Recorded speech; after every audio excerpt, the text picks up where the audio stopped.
ambaye yeye ni mmoja wa wanasiasa wababe kule katika maeneo ya Western na Kenya kwa ujumla, by the way, and ambaye pia alikuwa senator kule katika maeneo ya Kakamega. Akaambiwa tulia kwanza bana kidogo, kupepetana kidogo na Oparanya. Lakini mimi ni unajua, hata siku ya kwanza nakumbuki tukiwa kule kwingine nikamwambia bodi jamani, shikilia tu senator. Oparanya atakusumbua pale. Unajua sababu Oparanya had the muscle, had the financial, had the people. Nikamwambia bodi rafiki yangu, tulia. Kirere sasa ndio hii sasa. Bodi ni nini baba? Karibu sana. Hamjambo wasikilizaji. Hatujambo. Nitamuomba msizungumze Sheng. Alright. Sheng sielewi mimi. Okay. Alright. Kiswahili tu. Alright. Sheng huielewi. Hii mambo yote Jalanga amesema ni Sheng. Alright. Kama ni ukweli lazima ieleweke kwamba katika maisha yangu sijaipotesha election. Alright. Yes. Okay. Na hii Kakamega wakati niliamua nataka kuwa MP nikapata. Okay. Nikachakuliwa. Alright. Nikaamua sitaki kuendelea kuwa MP. Yes. Nikasema nataka kuwa senator. Yes. Nikashinda. Alright. Nikaamua kwa hiari yangu mwenyewe kwamba sitaki kuwa senator. Ndio. Nikaingia kinyang'anyiro ya governor. Ndio. Sikujua wakati huo tutakutana na vifaranga wa computer. Kwa hiyo hukushindwa pia? Of course. Unasema vifaranga vya computer ndio vilimchagua Oparanya? Nakwambia yeye ni kifaranga wa computer. Ndio huyo. Sidhani bodi. Wacha wasikilizaji watachangia tu saa hii utaona. Alright. Kumaanisha kutoka Kakamega. Ndio. Huko. Alright. Bodi leo ni tarehe 8 mwezi wa 8. Kakamega inaeleweka vizuri sisi sana kwa sisi wanasiasa. Ndio. Kakamega iko na 2 voting blocks. Alright. Iko na the southern block. Ndio. Kwenye governor natoka, iko na northern block. Ndio. Kwenye mimi natoka. Alright. Na wote huwa wanapiga kura kama block. Alright. Sasa kwangu mimi 2013 nilicontrol the upper block. Okay. 13. Okay. Nikashinda kama senator. Ndio. Mpinzani wangu wa ODM Jirongo naye akapata south. Alright. Kwa maana ODM ni Kakamega wakati huo ilikuwa na usemi mkubwa, the southern part. Alright. Ya ODM. Sitakuambia kwa nini. Sasa wakati huo Oparanya alishinda kwa sababu tulikuwa na wapinzani wengi kutoka huko northern block. 2017 wakati wa vifaranga wa computer tulikuwa na wanaume wawili peke yake. Northern part mimi, southern part yeye. Na northern part iko na 7 constituencies, southern part iko na 5 constituencies. Nikamshinda kwa 7. I hit him 7 against 5. Nikawa nimemshinda, lakini computer ikatangaza mimi ni mwanaume, mimi ni mtu mwenye nimejijenga. Nikasema sitakimbia katika mahakama kutafuta haki. Ilikuwa ni idadi ya constituencies ama idadi ya watu wapiga kura? Idadi ya constituency ukiweka idadi ya watu ni wengi, the upper side ndio kubwa. So nikasema siendi katika mahakama kwa sababu uamuzi wa kura hautoki katika mahakama, unatoka kwa wananchi. Ukienda kwa mahakama za Kenya hununuliwa bana. Nani hajui hii? It's a waste of time. Alright. Yes. Leo tarehe 8 mwezi wa 8 2018, siku ambapo Wakenya waliingia kwenye kura last year. It's been 1 year. Yes. Mwaka mmoja tangu baada ya kura. Yes. Unaweza kusema nini kuhusiana na 2017 elections generally? 2017 election ilikuwa a lesson for Kenyans. Okay. Kwamba mtu anaweza shinda kura na ikatokea kwamba yeye hatangazwi kama mshindi. Nani hajui Raila alishinda Uhuru? Nani hajui Khalwala alishinda Oparanya? Lakini walitangaza. Lakini badala ya kuweka pumzi mingi sana kwa kifua vile Raila alifanya, ona matokeo. Amejiaibisha. Tarehe 3 mwezi wa 8 wakati tulifanya rally yetu ya mwisho, we had almost 1 million people wenye walikuwa kwa hiyo rally hapa Nairobi. Hawa watu hawakuwa wanakuja hapa ili Raila apewe nafasi ya kufanya handshake. Walikuwa wanakuja wamtengeneze kuwa rais, na kama ameshindwa akubali aajie yule mwenye ambaye alikuwa anamfuata Kalonzo, na Kalonzo apewe support. Then he personalized it and said it must be mine at any cost. That is when he got it wrong for the first time. Tarehe 3 mwezi wa 8. Ukienda kwa mtandao YouTube huwa wanasema kwamba the internet never forgets. Yes. Utaona hiyo rally. Wale watu hawakuwa wanakuja kumwambia kwamba kutoka hapa uende utafute handshake. Walikuwa wanamwambia wewe utakuwa rais. Na ukishindwa kuwa rais, ukubali uunge mkono yule mwenye ambaye ni mfuasi wako na yeye apewe another chance. Now hiyo mambo ya handshake imeconfuse ile arrangement completely. Kalonzo ako lost. Mudavadi doesn't know what to do. Wetangula is angry kwa sababu of the so-called handshake. So you don't support the handshake at all? Handshake haina maana. So ulikuwa unataka Raila aapishwe kwa rais? Hakuna handshake katika katiba ya Kenya. Sasa wewe ukianza kuzungumza mambo ya handshake iko katiba gani? Na wala hakuna rais wa pili katika katiba ya Kenya. Hakuna. Ati unasikia Jalamo akaniambia ati His Excellency the People's President. Imeandika wapi katika katiba ya Kenya? So ulikuwa unataka hiyo mchezo hapana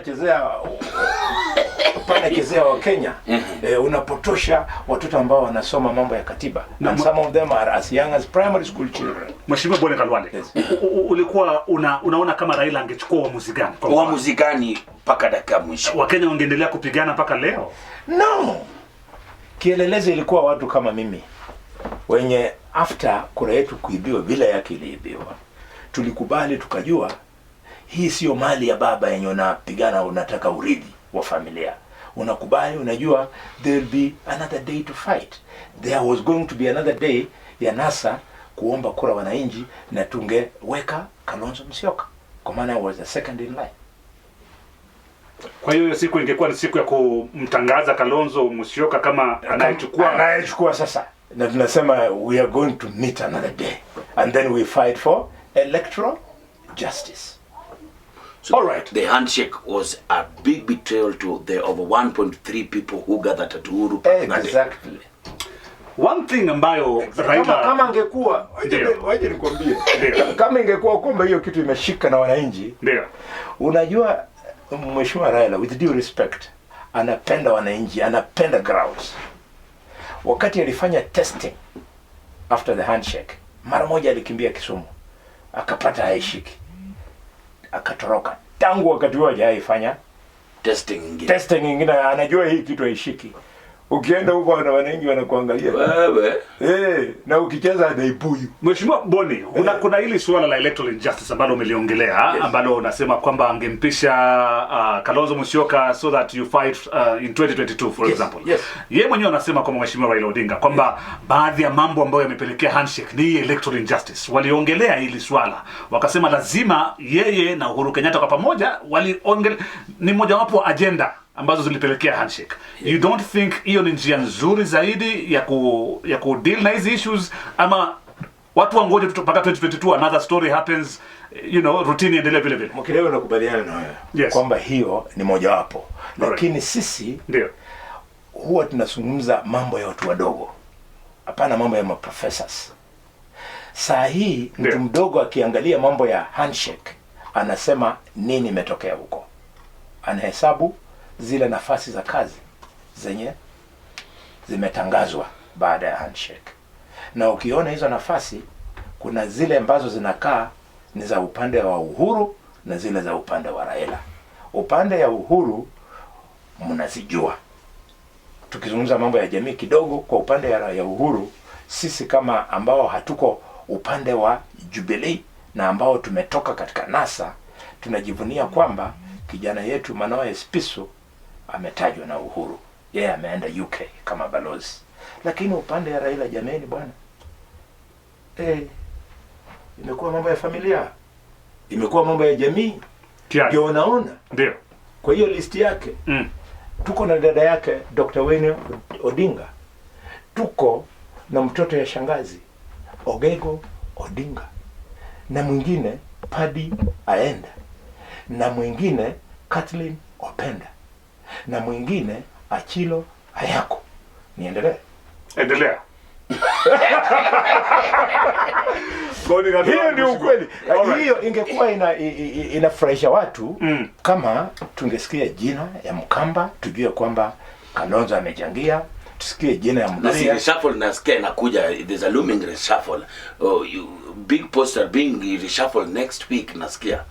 We wish them well. Kama reshuffle tutengeneza inji yetu hiyo mzuri, ufisadi ipunguke, sisi tutaiunga mkono.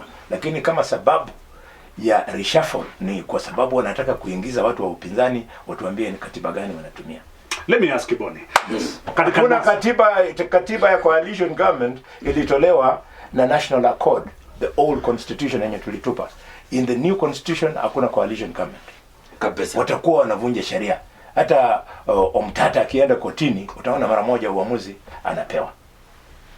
Hakuna coalition government. Katiba gani? All right. All right. Katika NASA na Ford Kenya amejitoa kabisa katika NASA. Unasema kwamba hakuna benefit yoyote ambayo wana NASA wamepokea. Hakuna. Tangu handshake. Zero. Ni ipi? Chenye kilipata Ford Kenya, mnajua kiongozi wetu Wetangula ndio hiyo alichapwa tege nje. Leader of minority, nani anaingizwa? Ndugu ya Raila, James Agri Orengo from Siaya. Nikivumbi msikilizaji ndani ya milele 93.6 msikilizaji. Ni mzito sana mambo ambayo. Hiyo ni ukweli. Mambo ambayo unazungumza bwana senator ni mambo mazito sana. Ni ukweli, nitafanyaje? Ninafanya ile kitu zizi zote tulifundishwa yenye inaitwa reported speech. Wakenya wengi ni reported. Mheshimiwa Bwana. Wakenya wengi wanasema kwamba handshake imetuliza nchi. Handshake imetuliza nchi, na kwamba Wakenya sasa wamerejea katika biashara zao za kawaida, na kwamba the country can move forward. Maana hatuwezi kukaa katika siasa kwa miaka mingi na kujadili siasa kila baada ya elections na kadhalika. So hii handshake ilikuja kwa wakati mzuri sana, na kwamba ina benefit kila mmoja, uwe NASA, uwe Jubilee, uwe wapi, at least you can move on with your life. Tafadhali kumbuka vile nilianza. Lakini unayosema wewe ni kwamba unaleta inaitwa ni vitu binafsi kwamba Ford Kenya hatuja benefit, Wiper sisi Kalonzo hajapata kitu, Kalonzo Mudavadi hajapata kitu. Inaonekana kama ni watu binafsi wapate kitu pale katika ile handshake.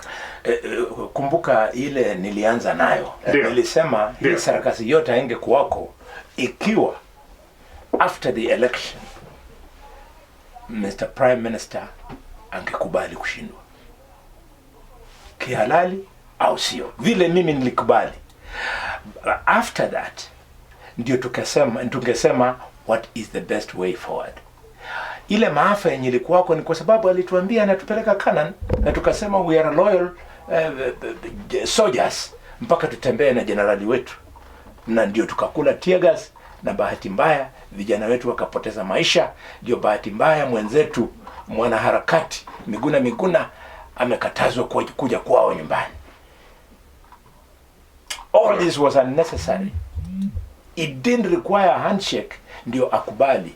Ile kitu yenye alifanya hapa Harambee House ilikuwa kukubali kushindwa. Maana yake ya ndani kabisa ni kwamba alikubali kushindwa. Hakuna haja ya ngoja kukubali kushindwa hapo Harambee House, angekubali mapema kama sisi, ili watu wasipoteze maisha yao. Exactly. Na hizi hasara zote zisifanyike. Mali ya watu imeharibika. Kwa hiyo ile handshake ilikuwa ni kukubali kushindwa. Ilikuwa kukubali kushindwa. Sasa kiheshima anawaambia tafadhali na nyinyi mnitoa aibu bwana. Kwani nani hajui hata yeye mwenyewe amepewa kazi. Maana ya His Excellency sio kwa sababu yeye ni rais of the people. Maana His Excellency ni kwa sababu yeye ni Kenya's special envoy at the AU. Ndio unamuona, ndio huyo anaenda Southern Sudan, ndio huyo anaenda South Africa, ndio huyo anaenda hapa na kule on behalf of the AU. That's why he's called His Excellency, because high commissioners wote ndio wanaitwa His Excellency. All right. Kama hujui. All right. Ikiwa tarehe 8 mwezi wa 8 na umeshiriki katika chaguzi tofauti hapa nchini Kenya, umepiga kura tofauti 2017, 2013, 2007 na kadhalika. IEBC na performance yake ya 2017, one year down the line, unaweza kuiweka wapi performance ya IEBC ya 2017? Ni ukirank na zile elections zingine zilizopita. Okay, mimi nilikaa kwa kamati maalum ile tuliita the Joint Parliamentary Committee yenye ilitengeneza electoral laws Yes. zenye tulitumia kwenda kwa kura. Alright. Kwa hiyo kamati mwenyekiti alikuwa James Orengo, ndio, pamoja na Kiraitu Murungi. Alright. Jubilee ikatoa 5 members of parliament. Yes. Wakiwemo senators and MPs. Yes. Na upande ya NASA tukafanya hivyo. Yes. Nilikaa kwa hiyo kamati tukabuni sheria mzuri kabisa. Shida haikuwa sheria. Alright. Shida ilikuwa, sijui kwa Kiswahili mnahitaji hii kitu inaitwa impunity. Shida ilikuwa impunity. Okay. Yes. Sheria ziko mzuri, ndio, lakini wenye wamepewa nafasi kusitumia hawataki. Okay. Ndio ukaona anaitwa juu kijana kutoka kwetu Chiloba. Ndio. Ndio uliona Chiloba akafanya ile yote alifanya mpaka mwishowe amefukuzwa kazi long after ameharibu election. Alright. Kwa hivyo unaweza kusema kwamba uchaguzi wa 2017 compared to 2013, 2007, performance ya IEBC unaiweka wapi? 2013 na 2017, 2013 IEBC ilikuwa afadhali. Okay. Lakini 2017 ile impunity yenye ilikuwa kwa IEBC ilikuwa ya ajabu. Okay. Kabisa. Alright. Wow. Tunaendelea na kivumbi. Unaona? Yes. Mahakama ikaamua kwamba IEBC ifungue server. Mahakama ikaamua, lakini IEBC ikakataa kufungua server. That is called impunity. Yaani kwa Kiswahili ya vijana wadogo, utadu. Nimekataa kufungua utadu. Utadu. Bodi halwale ndani ya kivumbi hapa katika Milele FM 93.6. Unaweza kusema nasi katika mtandao wa Twitter, by the way. Unatufollow @milele_FM, @Alex_Mwakideu, umesema yako ni gani mheshimiwa?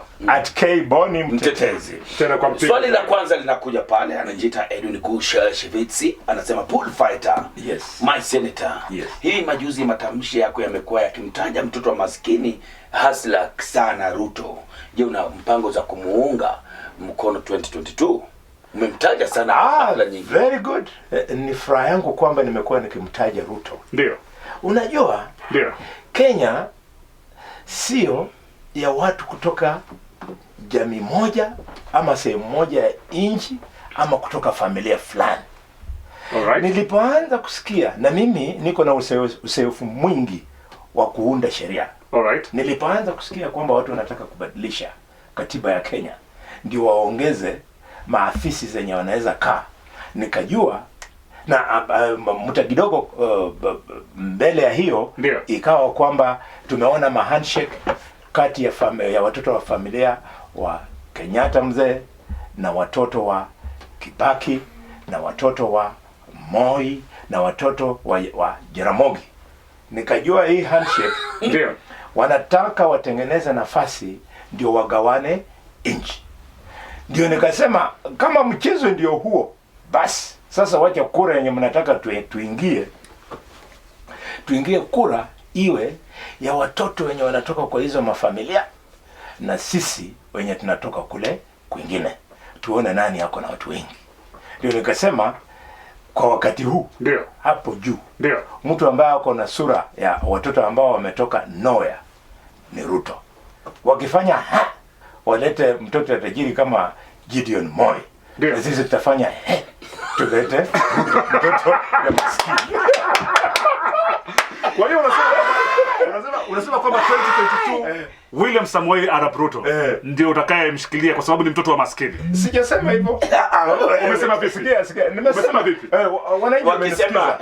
Wewe like a clever journalist unataka uniingize katika mawazo yako. Ndio. Mawazo yangu ni hivi. Nipe mawazo yako. Ikiwa watakuja na hiyo plan, ndio. Na sisi tutakuja na hii plan. Lakini wakiwaja ndio what do you call it? The electoral field. Ndio. Ikue open. Yes. Bas. Wanaume wataingia kinyang'anyiro. Lakini tusikie ati mimi mtu ambaye nimetoka kwa familia fulani ninaunga huyu. Mwingine ninaunga huyo. Tutajua sasa hawa wanataka kutupanga bwana. Nani hajui ni ile mali yenye walituidia kupitia ile uongozi ya baba zao ndio imewafanya wao ndio matajiri sana. The richest African families in Kenya, all over Africa, are the families of the people who rule their countries. And itahitaji wanaume kama mimi, kama wewe tuseme no. All right. Yes. Tunaendelea na Kivumbi. Sandi, msikilizaji, tutakuwa tunachukua maoni yako muda mfupi ujao.